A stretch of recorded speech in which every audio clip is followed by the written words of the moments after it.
हरे कृष्णा। तुलसी माता की जय। आप सभी को कार्तिक मास की ढेर सारी शुभकामनाएं।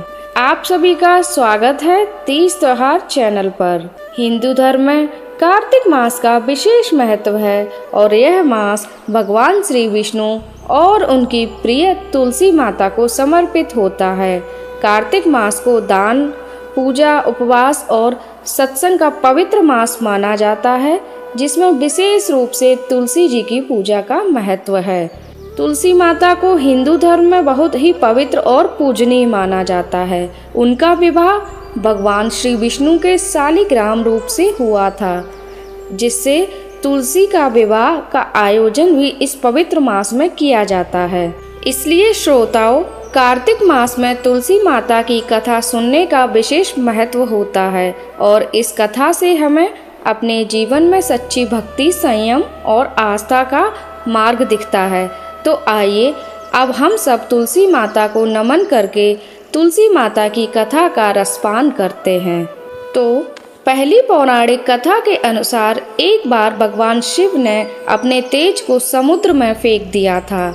उससे एक महातेजस्वी बालक का जन्म हुआ और यही बालक आगे चलकर जालंधर के नाम से पराक्रमी दैत्य राजा बना, जिसकी राजधानी का नाम जालंधर नगरी था।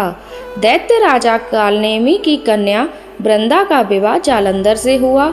जालंधर अपनी सत्ता के मध्य में और अपनी शक्ति के मध्य में चोर, उसने माता लक्ष्मी जी को पाने की कामना से युद्ध किया, परंतु समुद्र से ही उत्पन्न होने के कारण माता लक्ष्मी ने उसे अपने भाई के रूप में स्वीकार कर लिया। वहां से पराजित होकर वह देवी पार्वती को पाने की इच्छा से कैलाश पर्वत पर गया। भगवान देव शिव का ही रूप धरकर माता पार्वती के समीप गया, परंतु माता ने अपने योग बल से उसे तुरंत ही पहचान लिया और वहां से अंतर्ध्यान हो गईं। देवी पार्वती क्रोधित होकर सारा वृतांत भगवान विष्णु को सुनाने लगी। जालंधर की पत्नी वृंदा अत्यंत पतिव्रता स्त्री थी। उसी के पतिव्रत धर्म की शक्ति से जालंधर ना तो मारा जाता और ना ही पराजित होता था। इसलिए जालंधर का नाश करने के लिए वृंदा के पतिव्रत धर्म को भंग करना बहुत जरूरी था।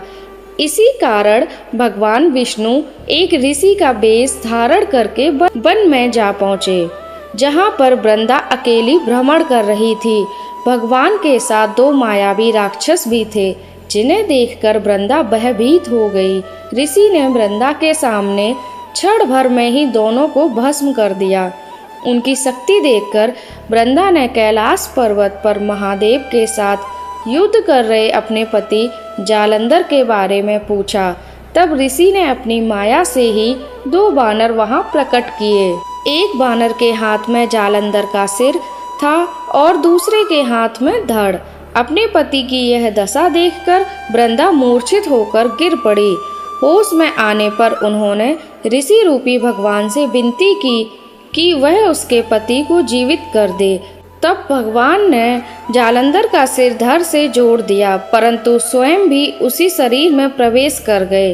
वृंदा को इस छल का जरा भी आभास नहीं हुआ।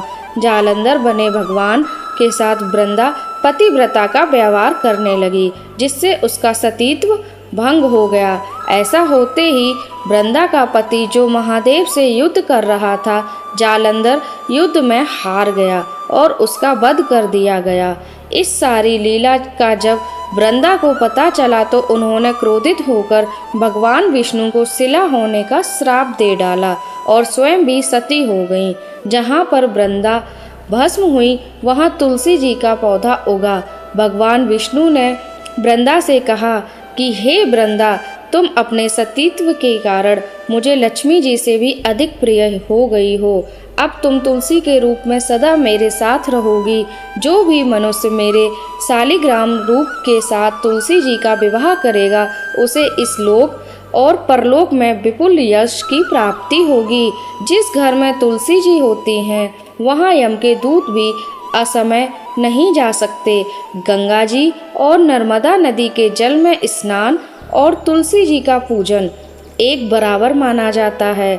चाहे मनुष्य कितना भी पापी क्यों ना हो, मृत्यु के समय जिसके प्राण मंजरी रहित तुलसी और गंगाजल मुंह में रखकर निकल जाते हैं, वह पापों से मुक्त होकर वैकुंठ धाम को प्राप्त हो जाता है।